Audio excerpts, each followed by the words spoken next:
D'être venu, merci d'être présent sur ce troisième opus du fil rouge dédié à l'expérience patient et à l'amélioration de l'expérience patient par le design thinking. Donc, on est ravis d'avoir pu déjà commencer avec 2 étapes en webinaire et à Paris Santé Campus. On est donc sur un sujet qui intéresse tout le monde en ce moment, effectivement, qui est l'expérience patient, qui est un sujet qui est complexe à traiter. Et donc, l'idée, c'était de pouvoir apporter une vision modeste et une vision parmi tant d'autres, mais qu'on espère pratico-pratique, avec des méthodes et outils et une approche qui va permettre de pouvoir avancer sereinement vers la résolution de ces problèmes.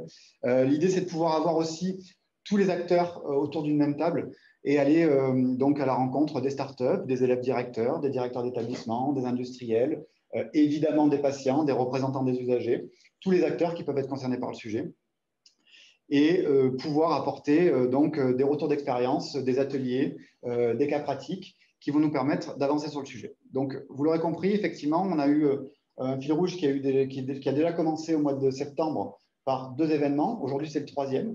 On va avoir le voyage d'études à Québec au mois de décembre.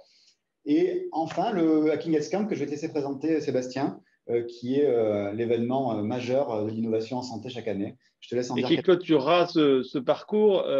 Donc voilà, l'idée du Hacking Edge Camp, c'est un marathon d'innovation, hein, donc, qu'on appelle aussi un hackathon. Donc c'est le mix entre le mot hacker et marathon. Et hacker, c'est pas les pirates, hein, c'est les gens qui veulent transformer avec les objets qu'ils ont. Hacker, ça veut dire transformer, détourner. Et c'est ça qui est intéressant, parce que du coup, on a des professionnels de santé, des patients, des développeurs, des designers, des gens qui ont envie de changer et de faire avancer la santé. Et on a des personnes qui arrivent, qui portent des problématiques. Et donc, tout l'intérêt de ce fil rouge, c'est d'identifier justement des problématiques, des points de douleur, comme on dit, etc., et d'imaginer des solutions ensemble. On aura des ateliers de préparation de projet aussi de janvier à mars, donc après le voyage au Québec, mais tout ça préfigure en fait jusqu'à un moment où on arrive et on va se retrouver pendant un week-end pour constituer des équipes autour de problématiques concrètes et développer des prototypes fonctionnels en 48 heures. Vous me direz, 48 heures, c'est court. Qu'est-ce qu'on arrive à faire en 48 heures? On arrive à faire l'essentiel. Et c'est bien ça qu'on cherche à faire. Pas un projet qui va durer 1 an et puis au bout d'1 an, on pose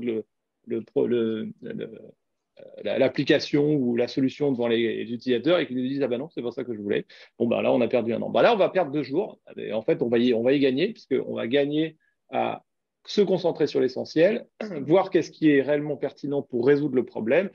Et l'idée c'est que très rapidement après, à travers toute la collaboration qu'on a amenée à travers ce fil rouge et tous ces ateliers qu'on a fait, on va sur le terrain et puis on expérimente avec son prototype et on voit si ça correspond aux besoins. Les 3 quarts du temps, ça ne marche pas. Et c'est ça qui est intéressant parce que c'est là qu'on apprend pourquoi ça ne marche pas et que les gens expriment des choses. Et du coup, ce qu'il avait dit pendant l'atelier, finalement, quand on est sur le terrain, ça se passe différemment. Et c'est tout l'intérêt de ce type d'événement. Donc, je vous invite tous à venir du 24 au 26 mars à Strasbourg, à la fac de médecine. C'est donc, il y aura, alors c'est la 10e édition, donc c'est un grand moment puisqu'on aura d'ailleurs des conférences avec les 4 success stories qui ont bien voulu venir et qui sont quand même des beaux projets, Synapse Médecine, Pixacare, HypnoVR, Physimed, vous en connaissez peut-être quelques-uns, qui viendront témoigner en fait de leur histoire depuis leur participation à Hacking Edge Camp en 2015, 2014, 2016, 2017 pour certains, et qui aujourd'hui ont une entreprise qui font des millions d'euros de chiffre d'affaires. Et voilà. Et donc, demain, ça peut être vous. Donc, venez aussi participer, proposer un projet, contribuer à un projet. Vous verrez, il y a des projets qui vont apparaître au fur et à mesure sur un tableau de défis qu'on a sur le site. Je vous mettrai le lien vers l'événement à cet endroit-là. Et voilà. Et on accompagne Cura Santé parce que l'entreprise que je dirige s'appelle Health Factory. Accompagne les grandes entreprises qui sont les laboratoires, les établissements de soins, les assureurs et le gouvernement, notamment à travers la CNAM, etc., à travers des ateliers de facilitation, des ateliers de design thinking pour accompagner l'innovation en santé. Et voilà, on a des projets qui vont… le Hacking Edge France fait partie de tout un processus qui s'inscrit dans le fil rouge que vous avez aujourd'hui, mais qui peut être personnalisé et spécifique à des problématiques liées à certains de nos clients. Voilà. Je ne vais pas plus loin. Voilà. Je vous laisse la parole. Merci beaucoup. Donc, effectivement, ce qui serait vraiment intéressant, c'est de pouvoir effectivement avoir des élèves directeurs sur cet événement. Je ne sais pas si aujourd'hui, chaque année, vous en avez beaucoup. L'idée, c'est de pouvoir effectivement inclure les nouvelles générations de direction d'établissement dans des événements comme ça. Avant de parler de l'atelier précisément, je vais vous représenter rapidement le voyage d'études. On en a déjà beaucoup parlé. Donc, c'est un voyage d'études à Québec qui va traiter de l'expérience patient. Donc, du 4 au 10 décembre, avec 3 thématiques principales. La première étant la visite d'établissement de santé. On va partir au CHU de Montréal, au CHU de Québec, au centre de recherche Vitam. On va comprendre comment ils ont structuré leur approche de l'innovation, comment ils ont structuré leur bureau dédié à l'expérience patient, comment ils ont conçu de nouveaux services de santé. On va avoir un sujet super intéressant sur la conception du nouveau complexe hospitalier qui a entièrement été prototypé et testé avec les patients. Donc ça, c'est quand même des choses qui sont inédites et plus qu'intéressantes à voir. Se former au design thinking, travailler sur des plans d'amélioration de l'expérience patient personnalisés pour les voyageurs et aussi, et bien évidemment, participer au forum de l'industrie de santé de Québec qui permet de rencontrer tous les acteurs de l'innovation du territoire canadien et nord-américain. Donc ça, c'est pour le voyage d'études. On aura d'ailleurs des participants qui vont faire les ateliers, le voyage d'études, le Hacking Health Camp. Là, on est vraiment sur la chaîne de valeur la plus complète et c'est assez génial. Sur l'atelier du jour, on a donc décidé de traiter d'un sujet qui, malheureusement, est très problématique dans des parcours qui vont concerner le MCO, le SSR, l'EHPAD, avec la personne âgée qui effectue des shifts à répétition. Donc, on a regroupé sur ce premier atelier une vingtaine de personnes avec des élèves directeurs et on remercie l'association des élèves étudiants. Je te laisse présenter l'association. C'est l'association, donc un événement organisé par l'association des élèves directeurs d'établissements sanitaires sociaux et médico-sociaux, donc promotion Simone de Beauvoir 2021-2022. C'est important de le préciser. Et donc, en fait, voilà, on est en formation à l'EHESP. Donc là, on est en fin de 2e année et on se prépare à notre prise de poste donc au 2 janvier 2023.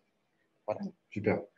Donc voilà, ravi de pouvoir avoir réuni donc une vingtaine de personnes, des élèves directeurs, des personnels d'EHPAD pour traiter du parcours de la personne âgée avec un objectif sur ce type d'atelier qui est triple, c'est décloisonner, c'est-à-dire que l'objectif c'est vraiment de pouvoir permettre aux différents acteurs qui ne se connaissent pas forcément d'ailleurs de parler ensemble. D'anticiper les mutations, on parle beaucoup de médecine 5P, donc participative. Comment on fait pour inclure le patient dans la construction des services de santé de demain et pouvoir proposer des méthodologies qui sont ultra productives, ultra rapides. On parlait tout à l'heure du Hacking Health Camp. On est capable, avec ces approches-là de design thinking, de pouvoir faire émerger des tonnes d'idées et de les prioriser en 1 heure pour pouvoir vraiment travailler sur le nerf et l'essence de la problématique. Je vais passer la parole à Aurélien, très rapidement, qui va introduire le design thinking.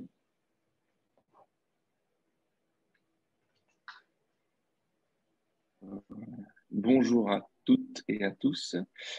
Du coup, je ne vais pas forcément m'attarder trop longtemps sur le design thinking parce qu'on a fait effectivement un webinaire il y a quelques jours, enfin quelques semaines maintenant, qui détaille un petit peu plus ces méthodologies-là et cet état d'esprit. Ce qui est important, effectivement, c'est de situer l'atelier qu'on a réalisé hier, du coup, sur lequel on va revenir un petit peu plus précisément avec la restitution, pour montrer quelle est l'intervention entre les deux éléments, qui est la partie découverte et la partie design, donc du double diamant, qui est un peu la représentation du design thinking.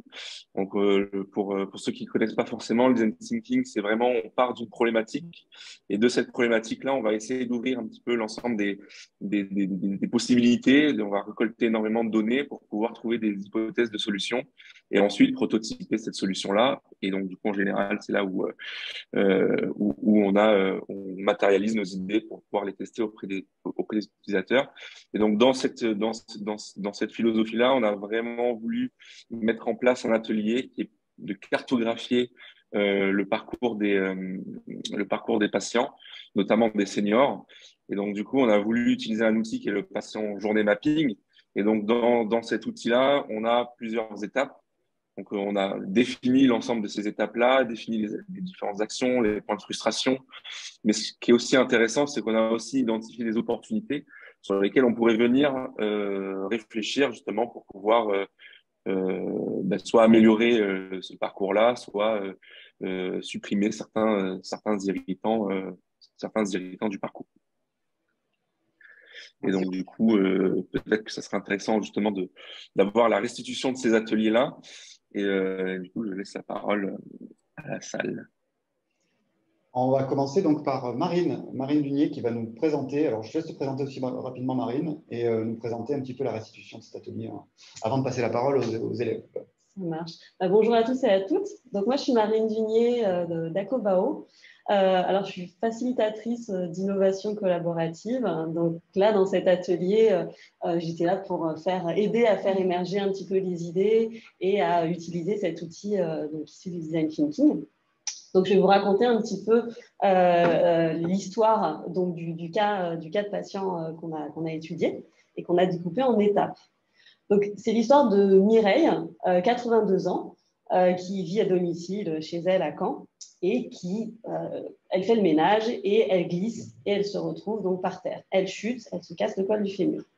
Son fils s'inquiète de ne pas avoir de nouvelles, appelle la voisine qui vient 2 heures après et la retrouve au sol par terre, impossible de se relever. Elle appelle le SAMU arrive, l'amène aux urgences. Aux urgences, elle va attendre un certain nombre d'heures avant d'être montée dans le service d'orthopédie, où elle va se faire opérer. Ensuite, elle bascule dans le service SSR de rééducation. Et après concertation, on l'amène en EHPAD, dans un hébergement donc temporaire. Sauf que lors de son séjour à l'EHPAD, elle va rechuter à nouveau, refaire un aller-retour à l'hôpital pour des soins. Et là, il est décidé donc, de la mettre à l'EHPAD pour une durée permanente. Donc ça, c'était l'histoire de base de Mireille, qu'on a, avec donc, les étudiants, découpés par étapes. Et ensuite, on a essayé donc, à chaque étape d'identifier les points de douleur, ou ce qu'on appelle les pain points, ou les irritants, de Mireille, ou pas forcément, des personnes qui interagissent autour de Mireille. Et d'identifier à chaque fois donc, des pistes d'amélioration possibles. Donc, sans rentrer dans les détails, parce qu'après, vous allez revenir dessus, mais globalement, ce qui est ressorti, il y a vraiment 3 grandes thématiques qui sont ressorties au niveau des points de douleur par rapport à la prévention, la coordination et la communication et l'implication du patient. Donc, par exemple, par rapport aux points de douleur sur l'isolement, le fait que l'environnement à la domicile ne soit pas complètement adapté. Donc, on aurait pu faire de la prévention avec le centre territorial de ressources pour faire un bilan de fragilité, anticiper, prendre des décisions et la conseiller sur, par exemple, un bracelet anti-chute et garder un lien social avec des activités donc, collectives. Au niveau des urgences, donc pour éviter un temps d'attente, on va peut-être travailler sur des filières d'admission gériatrique et des solutions également de coordination de l'information pour que les personnels qui vont la recevoir connaissent ses antécédents médicaux. Et enfin, au niveau de l'EHPAD, essayer de réfléchir autour d'espaces de bien-être ou des activités personnalisées et de la coordination aussi des informations qu'elle a pu échanger avec des psychologues pour voir vraiment ses besoins, ses envies. Voilà un petit peu ce qui est ressorti donc, de cet atelier. Et l'idée, donc à terme, si on avait plus de temps et ce qu'on pourrait faire après coup, c'est de regarder donc, parmi toutes les solutions qui sont ressorties, de prioriser celles qui ont un impact le plus élevé, donc de voter et de choisir une solution qu'on va après pouvoir prototyper et tester et ensuite faire des itérations successives pour l'améliorer et pour qu'elle réponde réellement au point de douleur principal. Merci beaucoup, Marine. C'est très clair. Donc, effectivement, un format court qui permet déjà de faire émerger des tonnes d'idées. On va maintenant se tourner vers les étudiants pour avoir leur point de vue, leurs sensations. On va commencer par vous présenter. Je vais vous laisser la parole, Guillaume. Je vais te laisser présenter finalement ton équipe. Non, votre promo. Tu l'as déjà fait un petit peu, te présenter personnellement.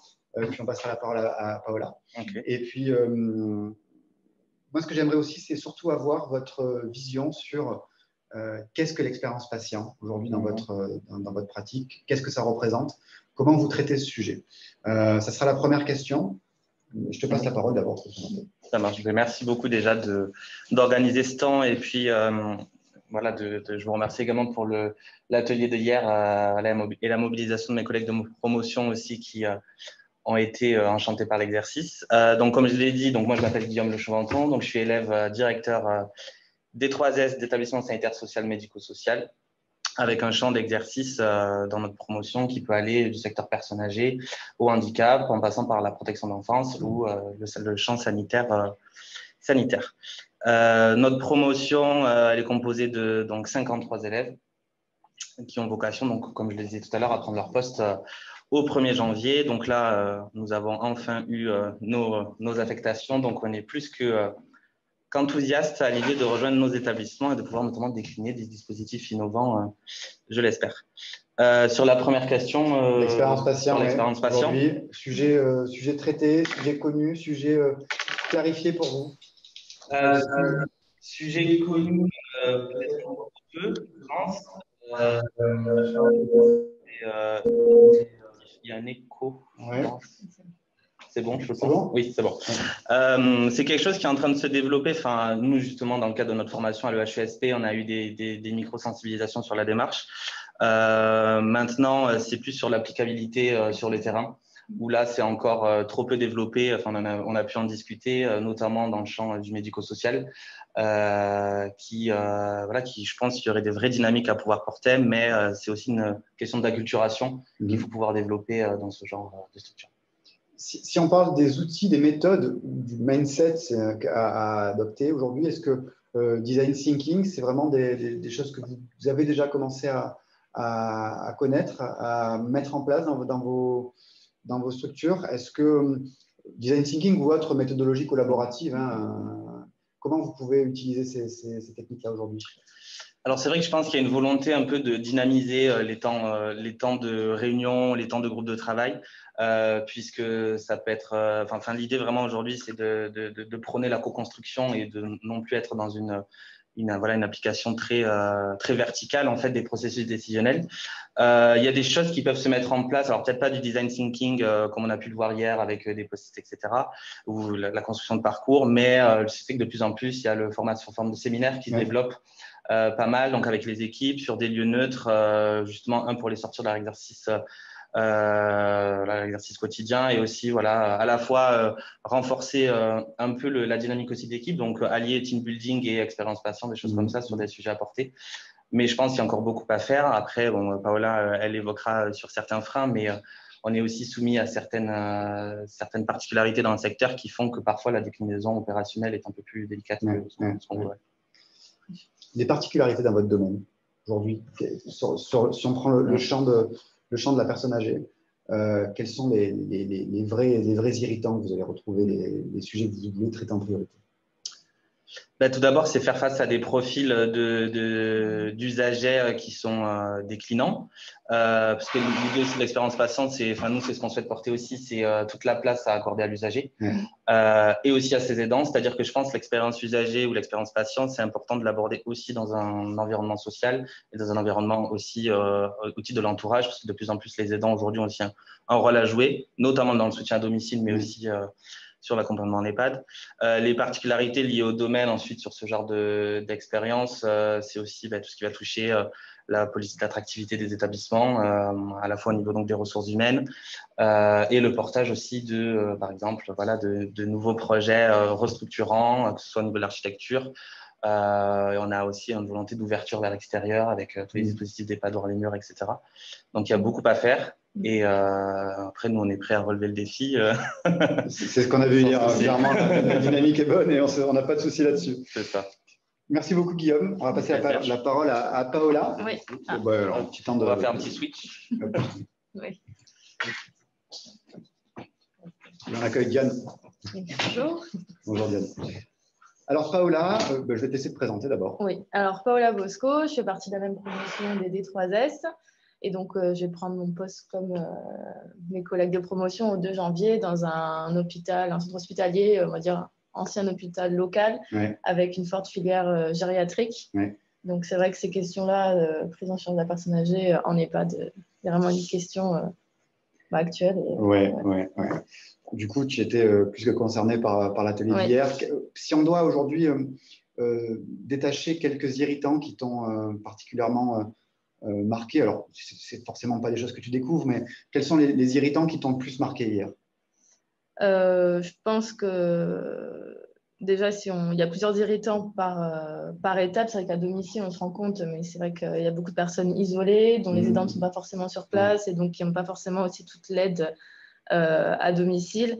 À l'hôpital, dans l'hospitalière, à l'hôpital, on se rend compte que effectivement, comme vous l'aviez dit, il n'y a pas forcément de filière de prise en charge très développée, en tout cas pour la personne âgée, que ça soit que le patient, on va dire, vienne du domicile ou même de l'EHPAD. On se rend compte que c'est pas assez développé, même s'il y a une volonté de mettre en place des filières gériatriques avec des centres hospitaliers du territoire. Et c'est vrai qu'au niveau de l'EHPAD, il y a un vrai problème au niveau de peut-être l'adaptation de la personne, c'est un vrai sujet à la vie en EHPAD qui est quand même vraiment un autre contexte, un autre mode de vie. Le fait qu'on doit systématiquement rechercher le consentement de la personne, même si qui n'est pas toujours, on le recherche, mais c'est vrai que dans les activités au quotidien, dans le fait de s'adapter à ce nouveau mode de vie, c'est peut-être un peu compliqué quelquefois pour les personnes âgées. En vie réelle, quels sont les sujets que vous entendez le plus? De quoi les personnes âgées ou leurs aidants viennent se plaindre et ne comprennent pas forcément dans la prise en charge? C'est peut-être le fait qu'il n'y a pas forcément assez de temps. Ils regrettent, par exemple, pour la chute. Et après une chute, une personne est mobilisée en fauteuil. On se rend compte il y avait une dame qui a été interrogée et elle dit « je ne marche pas assez avec mon kiné, il n'y a pas assez de monde pour me faire marcher ». C'est des choses toutes simples, mais effectivement, les aides-soignantes sur le terrain, les IDE n'ont pas le temps à consacrer. Ils font leurs tâches, mais c'est du plus et il faudrait peut-être avoir plus de bénévoles. C'est vrai que les familles aussi regrettent le fait que leurs parents restent toute la journée, toute la semaine dans leur chambre et qu'ils attendent le week-end pour sortir faire un tour dans le parc. Donc, c'est vraiment pour le coup des choses où le fait qu'il n'y ait pas assez d'animation peut-être pour tous, dans le sens peut-être adapté à tous, aux envies, aux besoins. On a beaucoup parlé de coordination hier. Aujourd'hui, c'est pareil, c'est un sujet qui ressort dans vos pratiques, ce besoin de mieux communiquer entre les structures aussi. Oui, mieux communiquer avec la ville, parce que c'est vrai qu'en EHPAD, on a des médecins libéraux qui interviennent auprès directement des résidents et ils sont pas forcément, ça dépend, il y a un niveau d'implication un peu différent selon les médecins et c'est vrai que c'est le rôle du médecin coordonnateur de le faire. Et c'est vrai qu'avec la ville, il y a souvent l'hôpital, il y a des allers-retours, mais les résidents partent souvent en ambulance, il y a des comptes rendus qui sont envoyés aux médecins traitants. C'est vrai qu'il y a, je pense, une meilleure coordination à faire pour mieux lisser le parcours de la ville. Et du coup, les pistes de travail que vous avez aujourd'hui, hier plutôt retenues et celles qui vous semblent les plus pertinentes? C'est vrai qu'à domicile, en tout cas sur le plan de domicile, on avait identifié le fait de faire un peu plus de prévention, notamment en faisant intervenir les professionnels des EHPAD ou des SIAD plus directement à domicile pour faire en sorte de permettre aux personnes âgées qui le souhaitent de vieillir, on va dire, à domicile. De détecter les faiblesses. Et également aussi peut-être de détecter, on parlait du rôle du médecin traitant, peut-être de systématiser plus des bilans, mais ça, effectivement, c'est une limite. Est-ce qu'ils ont aussi le temps de faire des bilans systématiques? Et donc, le fait aussi de garder la personne à domicile, c'est aussi le fait de favoriser son insertion dans la vie de la cité, les activités qu'elle peut avoir. À l'hôpital, effectivement, le lien hôpital-EHPAD, c'est vraiment peut-être avoir une meilleure coordination avec des meilleurs outils. Ça se fait souvent au téléphone, les sorties, les entrées, donc peut-être des dossiers, dossiers médicaux partagés, c'est en cours, mais pas systématique encore aujourd'hui. Et à l'EHPAD, sur l'adaptation de la personne à la vie en établissement, c'est vraiment se concentrer sur son projet d'accompagnement personnalisé qui n'est pas forcément respecté. Souvent, on y est fait, mais peut-être pas bien appliqué. Donc, c'est vrai que c'est important pour le moral de la personne, pour garantir une bonne qualité de vie au sein de l'établissement, de vraiment se concentrer sur ses besoins un peu plus et de proposer des initiatives peut-être qui sortent de l'ordinaire quelquefois. Ouais. Très clair. Hier, on était donc sur un atelier patient de journée, donc, qui est une des approches parmi tant d'autres qu'on utilise aujourd'hui dans nos stratégies d'accompagnement. Est-ce que vous avez pensé que ça permet de mieux collaborer, de casser un petit peu cette barrière, ce cloisonnement qu'on a aujourd'hui, ce silotage qu'on a dans les organisations de santé? Est-ce que vous pensez que ça peut faire gagner en productivité aussi certaines réunions qui, des fois, sont compliquées à maîtriser ou c'est un bon moyen de venir générer des nouvelles idées? Quelle valeur vous retenez de ce type d'atelier finalement? Je pense que c'était une bonne chose parce que même entre nous qui venons du même secteur, de même formation, on a tous des expériences différentes. Ouais. Et c'est vrai que le fait qu'il y ait un ergothérapeute, une animatrice, c'est aussi des plus pour ouvrir et mieux comprendre et puis avoir de nouvelles idées. Donc, c'est vrai que c'était, même entre nous, on a appris des choses, on va dire. Donc, c'est vrai que il est important d'intégrer les différents acteurs, que ce soit la ville, le milieu associatif, les résidents et puis même les professionnels pour faire émerger de nouvelles solutions. Donc, c'est vrai que c'est très positif. Super, super. Merci beaucoup. Merci. Paola, je vais te passer la parole. Alors, on peut le faire d'ici, je pense. Dites-nous si vous nous entendez mal, mais logiquement, ça devrait passer. Bonjour Diane, je vais te laisser te présenter. Je suis Diane Dumont, je suis également élève des 3S et je suis particulièrement intéressée par cet atelier puisque je prendrai un poste de directrice adjointe à la qualité, à la gestion des risques et je pense que les approches de design thinking sont de nouvelles approches dont il faut se saisir dès à présent. Bon, c'est intéressant parce que souvent, effectivement, les sujets d'innovation sont très proches des sujets de qualité.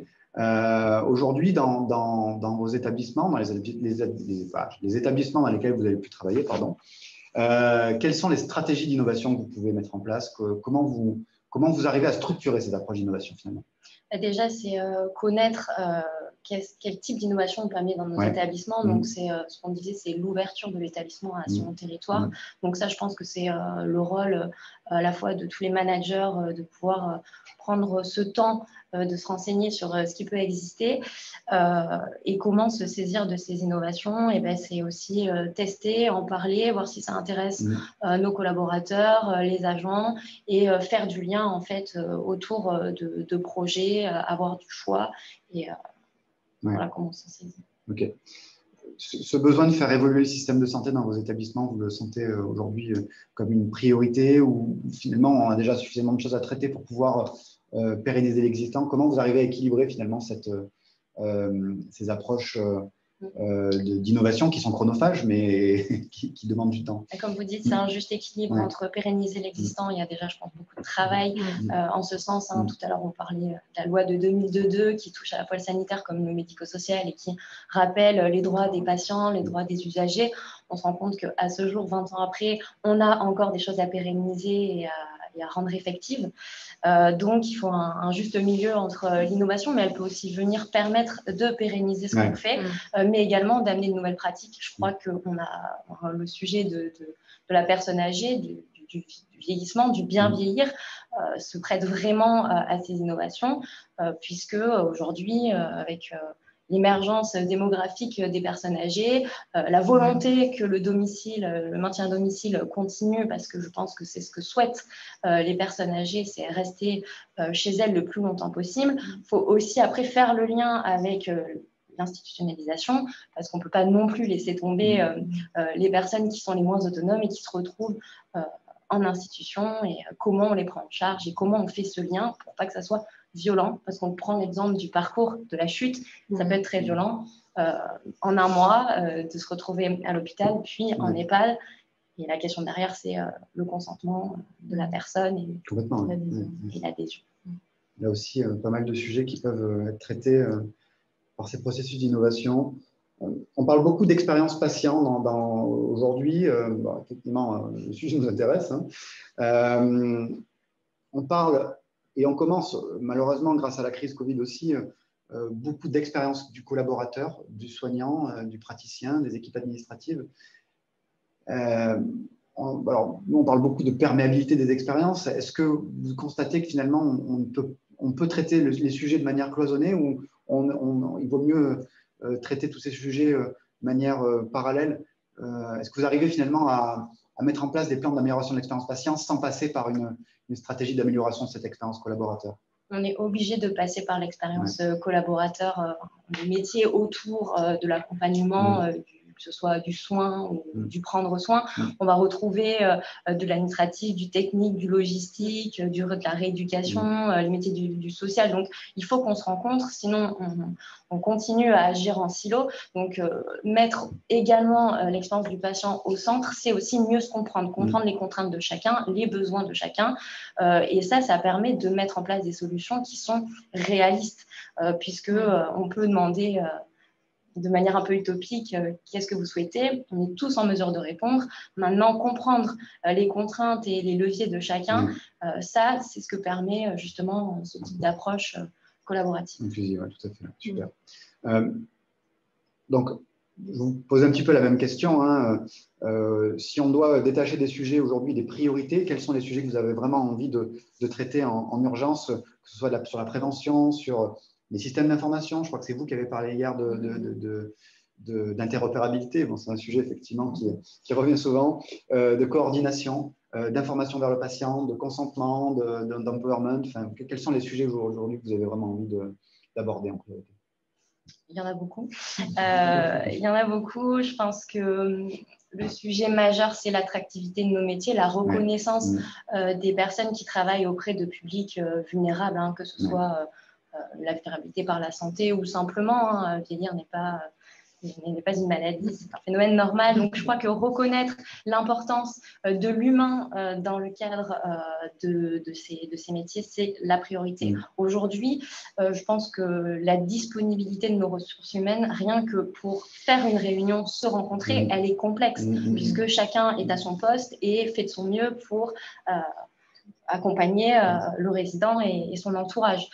Donc, je pense que l'enjeu majeur, c'est l'attractivité de nos métiers et ce type de méthode aussi, montrer que nous, dans les établissements, on fait de notre mieux pour justement chercher des solutions. Ça peut montrer qu'il n'y a pas d'isolement à avoir pour les professionnels, qu'on est tous une chaîne et qu'on la voix de chacun compte, effectivement. OK. Merci beaucoup. Clairement, on a été, nous, super contents de voir cet enthousiasme hier et c'est vraiment un vrai plaisir de voir que les établissements sont dans de bonnes mains. Merci pour cet accueil. Je vais passer la parole à Julien pour nous présenter un des prochains événements aussi qui va se passer le HESP et puis conclure cet épisode. Merci à toutes et à tous. C'était des prises de parole très intéressantes. On retrouvera un replay notamment pour les personnes qui n'ont pas pu assister en direct. Juste pour donner quelques dates, en effet, ce serait la date du 7 octobre qui se passerait en format hybride à l'EHESP à Rennes, ici présent, et puis aussi de manière sur un lien YouTube ou Zoom qui serait disponible via Internet. Donc, ce serait une conférence hybride sur l'intelligence artificielle et la santé. Un sujet passionnant avec un certain nombre d'experts comme David Gruson, par exemple, ou Catherine Cerizet, concernant notamment, dans lequel il y aurait des prises de parole, un groupe théâtral également, et de quoi se restaurer avec de nombreux partenaires. Donc, le 7 octobre, on vous donne rendez-vous. L'ensemble des informations sont disponibles sur Internet, LinkedIn et sur l'ensemble des réseaux. Et je crois qu'il y a aussi une date importante à retenir, c'est celle aussi du Québec et du voyage d'études. On va se retrouver au Québec, effectivement. Je crois que les étudiants, d'ailleurs, ils vont… Vous allez bientôt, dans 2 semaines. Donc, tout le monde au Québec. On y sera ensemble. Effectivement. Et on a hâte de ça. Avec quelques places, d'ailleurs, je crois qu'il reste 2-3 places disponibles. N'hésitez pas à nous contacter si vous avez envie de venir avec nous. Et les dates, donc en décembre, c'est c'est du 4 au 10, effectivement. C'est une bonne info. Est-ce qu'on a des questions, Sébastien? Non, pas de questions. On a une remarque de Peggy qui dit quand le prochain webinaire sur comment faire pour améliorer l'attractivité des métiers. notamment de santé. Sujet avec lequel donc, je répondais à Peggy, sujet sur lequel on travaille avec l'ANAP, qui sera partenaire du Hacking Edge Camp. L'ANAP, c'est l'Agence nationale d'appui à la performance et qui s'occupe justement d'aider les établissements dans leur fonctionnement, dans leur organisation, dans l'amélioration des pratiques. Et cette année, justement, on va faire émerger à travers des ateliers de design thinking, notamment en début d'année, sur ces sujets-là, parce que le gros sujet aujourd'hui des établissements, c'est l'attractivité, le recrutement. Voilà. On va effectivement travailler expérience patient, expérience collaborateur, c'est notre dada du moment, effectivement. Alors, petite question qui vient d'apparaître. Ouais. Merci à ceux qui participent. Petite question de designer. Pour vous, en tant qu'étudiant en médecine, quelle est la place du design dans votre formation? Est-elle majoritaire, égale ou minoritaire par rapport à votre formation de médecine? Je voudrais laisser la parole aux étudiants. Oui, on n'a pas d'étudiants en médecine par contre. On va le préciser, c'est vrai que nous, on est élèves directeurs, donc on est administratif, donc on n'a pas d'études médicales, tout dépend parce qu'on a aussi des anciens infirmiers, cadres de soins ou pharmaciens qui sont aujourd'hui devenus directeurs et je pense qu'il faut encourager ce type de parcours professionnel parce que c'est très riche. Mais nous, en tout cas, voilà, pour répondre à la question, la place de l'expérience patient et du design thinking. Le design thinking, on va dire que le terme, on le voit peu encore aujourd'hui dans nos formations. Il commence à émerger. C'est ce qu'on va faire prochainement. Mais l'expérience patient, ça reste quand même quelque chose, une norme réglementaire aussi, s'intéresser à l'usager et le mettre au centre des pratiques médicales. C'est super. C'est super de voir que les choses bougent dans le bon sens. Autre question, serait-il possible de réfléchir à une formation pour les équipes de ville, notamment à destination des MSP CPTS?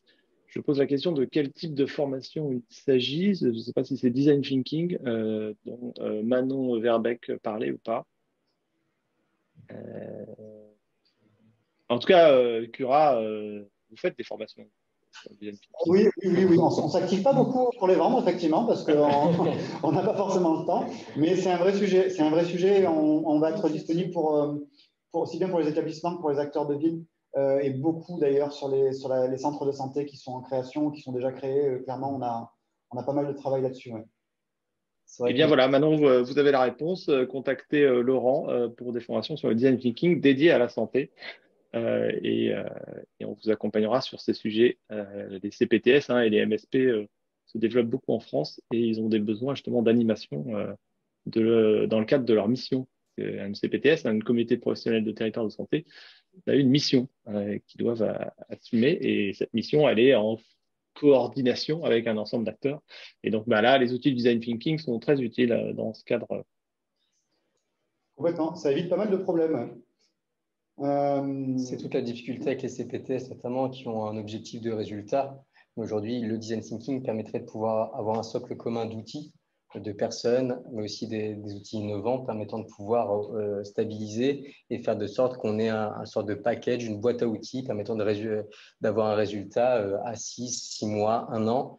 Et par conséquent, avoir ce groupe pluridisciplinaire composé de médecins, pharmaciens, de libéraux, mais aussi des EHPAD, et puis tout ce qui est SSR et puis MCO, permettre de pouvoir travailler de manière positive et dans le temps. C'est toute la difficulté et l'enjeu d'une CPTS. Merci. Je crois que, je ne sais pas si tu me dis si ce n'est pas le cas, mais je crois qu'on a fait… Écoute, on a fait le tour. Voilà. Un autre commentaire, un module de formation design est en cours dans le programme PACT avec le HESP. Voilà, donc les étudiants se positionnent aussi sur ces méthodes et ça, c'est très bien de voir des directeurs d'établissement qui sont aussi initiés à ce type de méthode. C'est très nouveau, c'est vrai, dans le monde des établissements de soins, où quand on arrivait au départ avec nos petits souliers, avec nos petits t-shirts et notre casquette, bonjour, on voudrait faire des ateliers de design thinking dans les hôpitaux, ils disaient des quoi? C'était bizarre, mais voilà. Et donc, ça se démocratise de plus en plus. Et c'est vrai que au bénéfice tant des personnels de santé et des patients qui trouvent un intérêt fort pour améliorer leur pratique. Complètement. Écoutez, il nous reste à vous remercier. Je suis ravi parce qu'on a tenu le temps pour une fois. Oui, là, on est pile poil dans le temps. Ouais. C'est parfait. Et donc, vous retrouverez tout ça sur la chaîne Cura, la chaîne YouTube de Cura Santé, que je vous ai mis en lien juste plus haut dans le chat. Hein, notez-le bien, parce qu'une fois qu'on aura coupé le Zoom, vous aurez plus accès au chat. Et puis, on le remettra. Ah ben non, on ne peut pas le remettre dans l'événement. Donc, suivez. Ouais, on enverra de toute façon un mail de synthèse. On va mettre tous les liens qui permettent de travailler là-dessus aussi en synthèse. Et puis, on vous tient au courant pour la suite. On se revoit à Québec pour certains, on se revoit au Walking Hills Camp pour d'autres, on se revoit aux deux pour d'autres encore. Et puis, on est ravis de pouvoir échanger avec tous les acteurs qu'on a rencontrés sur ce fil rouge. Et on vous dit à très bientôt.